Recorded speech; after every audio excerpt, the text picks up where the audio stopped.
আজকে আমরা 3 ফেজ ট্রান্সমিটারে কাজ করব। আমাদের কাছে রয়েছে 3 ফেজ ট্রান্সমিটার 415 ভোল্ট 240 ভোল্ট ক্যাপে 3 কিলোভোল্ট করে। আমরা এর মধ্যে দেখতে পাচ্ছি তিনটে করে দুটো পার্ট রয়েছে, একটা হচ্ছে প্রাইমারি, একটা সেকেন্ডারি। তিনটের মধ্যে রয়েছে আর ওয়াই বি তিনটে কয়েল এবং তিনটেই কয়েলের মধ্যে দুটো করে টার্মিনাল আউটপুট রয়েছে।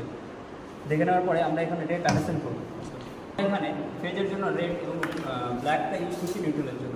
আমরা এখানে নিউট্রাল বলবো না, আমরা এখানে বলবো ফেজের জন্য পি, আর ব্ল্যাকের জন্য বলবো নিউট্রালের জন্য আর এর থাকতে গেলে পি আর মাইনাস, আর ওয়াই এর থাকতে গেলে ওয়াই মাইনাস এবং বি এর থাকতে গেলে বি মাইনাস। এবার আমরা এটা কানেকশন করবো।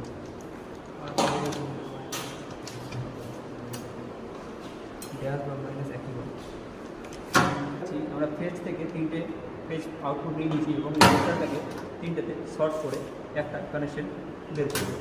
এটা হয়ে গেলো আমাদের প্রাইমারি কানেকশন। এইভাবে সেমভাবে আমরা সেকেন্ডারি কয়েল কানেকশনটাও করবো।